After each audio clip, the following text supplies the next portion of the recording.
মৰমৰ ছাত্ৰ-ছাত্ৰীসকল, আজি মই তোমালোকৰ বাবে লৈ আহিছোঁ শংকৰদেৱ শিশু নিকেতনৰ ৫ম শ্ৰেণীৰ a journey is in the offing কবিতাটোৰ ৰিডিঙৰ লগতে তাৰ অসমীয়া ভাঙনি।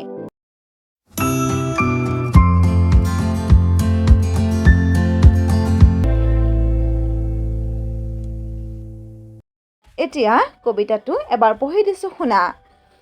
এ journey is in the offing, Oh, come with me and see the moon.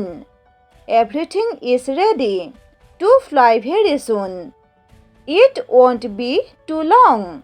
Please say you will come. After a month or so, you will be at home. If we have time, we may visit Mars. A pleasant trip indeed to see all the stars. I have passed the test to take you for a ride. The rocket is there, waiting just outside. J.K. Sharma. ছাত্ৰ-ছাত্ৰীসকল, এতিয়া আমি কবিতাটোৰ অসমীয়া ভাঙনি চাওঁ আহা। A journey is in the offing, সাম্ভাব্য ঠাইত এক যাত্ৰা। সাম্ভাব্য মানে আমি কল্পনা কৰিব পৰা ঠাই। Oh, come with me. Oh, মোৰ লগত আহা। And see the moon. আৰু চন্দ্ৰটো চোৱা। Everything is ready. সকলোবোৰ সাজু হৈ আছে।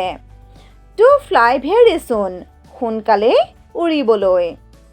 It won't be too long. এইটো বহুত দীঘলীয়া নহ'ব। Please say you will come. অনুগ্ৰহ কৰি তুমি আহিম বুলি কোৱা। After a month or so, এমাহ বা তাৰ পিছত, you will be at home. তুমি তোমাৰ ঘৰত থাকিবা। If we have time, যদি আমাৰ সময় হয়, we may visit Mars. আমি মংগল গ্ৰহলৈও যাম। A pleasant trip indeed. সঁচাকৈয়ে এটা সন্তুষ্টিকৰ যাত্ৰা হ'ব। To see all the stars. সকলোবোৰ তৰা চাবলৈ। I have passed the test. মই পৰীক্ষাসমূহ সম্পূৰ্ণ কৰিলোঁ। To take you for a ride. তোমাক এটা যাত্ৰাত লৈ যাবলৈ। The rocket is there. ৰকেটটো তাতে আছে। Waiting just outside. বাহিৰতে অপেক্ষা কৰি। ছাত্ৰ-ছাত্ৰীসকল, তোমালোকক বেচিকেলি এই কবিতাটোত কবিয়ে তোমাক মহাকাশত অৰ্থাৎ তোমালোকে দেখি থকা তৰাৰে ভৰা আকাশখনত ফুৰাবলৈ লৈ যোৱাৰ কথা কৈছে। মহাকাশলৈ যাবলৈ ৰকেটৰ প্ৰয়োজন। সেইবাবে কবিয়ে বাহিৰত ৰকেট ৰৈ থকাৰ কথাও কৈছে। কবিয়ে প্ৰথমতে তোমাক চন্দ্ৰলৈ লৈ যোৱাৰ কথা কৈছে আৰু তাৰপিছত সময় হ'লে মংগল গ্ৰহলৈও লৈ যোৱাৰ কথা কৈছে।